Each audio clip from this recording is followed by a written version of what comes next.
Hey, what up, guys? So coming to you this morning, we're gonna do the what's next on super featherweight contender and former world title challenger Jono Carroll, Irishman. He main evented a card last weekend on Saturday, March 7th, when he took on Scott Quigg of the United Kingdom, and a fight where it was on DAZN. He was coming in the underdog. Quigg, though, was coming off a 1.5-year layoff. So, there was some people, myself included, that thought that an upset could happen if, an upset could happen in this one. Carroll boxed well. He totally dominated Quigg over the 12 rounds, completely outclassed him and stopped him in the 11th round in what, considered an upset. But again, I wasn't too surprised. I know I picked Quigg to win the fight based on what he's done in his career, but I was kind of surprised he was taking on a guy like Carroll in his first fight back after 1.5 years and injuries and stuff. So, Quigg came in to that fight. Like I said, it was a mistake taking on Carroll. Carroll just fought for a world title last year against Tevin Farmer, so and he actually was competitive in that fight against a very good boxer and Farmer. So, again, not too surprised by this upset right here, even though I did pick Quigg to win. But Carroll now, the big question is, what's next for Jono Carroll? And he is busting into the top 10. I actually am ranking him number 10 now following that win. So let's take a look at what he can do going forward against some of the top 10 guys. We'll start with number 1 in the division is reigning WBC champion Miguel Berchelt.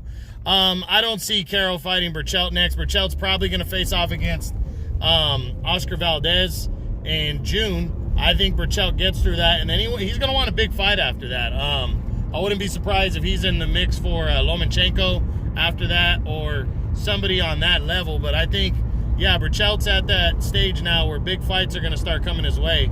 And, what's his name? Valdez is already a big fight, but that's a mandatory fight. So a guy like Carroll, my opinion right now, would be a step back. Next, number 2, Joseph Diaz Jr., the IBF champion. Diaz, this fight's not going to happen next. Diaz, I don't know if Diaz would be interested anyways, but Diaz has either a mandatory fight or a mandatory rematch against Tevin Farmer, or a mandatory fight against Shavkat Rakhimov, the undefeated number 1 contender for his belt right now. The IBF hasn't stated what they're going to make him do next, but he definitely isn't going to face a guy like Carroll next. I can pretty much guarantee that one. Next on number 3 is WBA super champion Leo Santa Cruz. Leo Santa Cruz is likely doing something big next. He could be moving up and facing Gervonta Davis for the lightweight title, or he's going to be facing somebody decent at super featherweight, junior lightweight right here, 130. But I really don't see him taking on a guy like Jono Carroll next. After him is he's number 3. Number 4 is undefeated Oscar Valdez, the former featherweight champ. Valdez is coming off of he's got a mandatory title shot against Miguel Berchelt coming up next. He said the fight's about 95% done, so that means these guys are going to be colliding likely in June. So I highly doubt Carroll, if he were to pull off the upset, I doubt Jono Carroll would be an option, but you never know, but I don't think so. I think Valdez will be looking at bigger things if he pulls off the win over Berchelt. Okay, next at number 5 is Rene Alvarado, the WBA regular champion. Alvarado might have a mandatory due after his optional defense coming up here. Well, actually, his fight, it looks like it's getting postponed. Looks like Golden Boy and DAZN is postponing the card that he was supposed to be on, Rene Alvarado. So I believe Alvarado is fighting. He was either fighting at the end of this month, or he was fighting in April on the Kovalev card.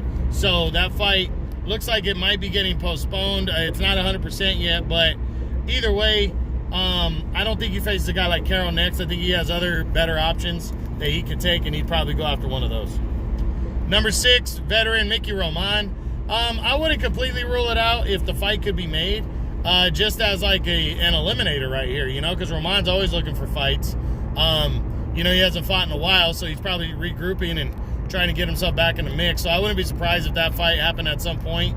But, you know, I don't think it's going to be on the top of Carroll's list, but you never know. Roman's a former world title challenger. Number 7 is WBO champion Jamel Herring. He's not going to get this fight next. Herring is lined up to face Carl Frampton in June. And if Herring were to beat Frampton, which I think he will, if he were to beat him, he's probably going to look forward to something bigger after that or a mandatory defense. So I don't think Carroll's in the mix here. Number 8 is former IBF champion Tevin Farmer, which would be a rematch. I don't see this one. Unless the only way I could see this fight is if for some reason the IBF mandated Rakhimov to challenge for the IBF title against Joseph Diaz next instead of the rematch for Farmer, and then they make Farmer stay busy. And I'm not sure if Carroll moved up the IBF rankings with that win over Quigg, but that might get him possibly an opportunity at a rematch.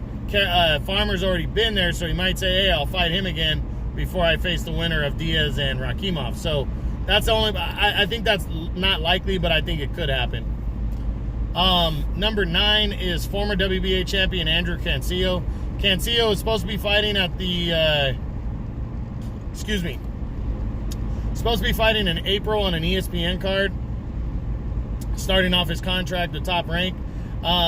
If that fight goes forward, he's going to face probably some nobody. He'll probably get a win. And then he would have, you know, you never know after that. I think Carroll could be an option, but they're probably going to try to smooth Cancio into something else that has to do with Top Rank, because I don't think Jono Carroll's promoted by Top Rank. And that would probably be an easier fight to make, but I wouldn't completely rule it out. And then finally at number 10 at super featherweight is actually Jono Carroll just took over the 10th position. So Carroll's going to have a tough time finding opponents. Not to say he won't get a decent opponent next, but he might have a tough time landing a good one because Matchroom doesn't have a lot of big name fighters in their stable at 130. So Jono Carroll, really take a look at things and try to possibly just get himself into some kind of an eliminator, no matter who it's against, to move himself into a title shot coming off this huge win over Scott Quigg. So we'll see what happens. But all right, guys, that's the what's next on super featherweight contender and former world title challenger Jono Carroll of Ireland. All right, guys, hope you enjoyed it. True Boxing, you've been hit with the truth.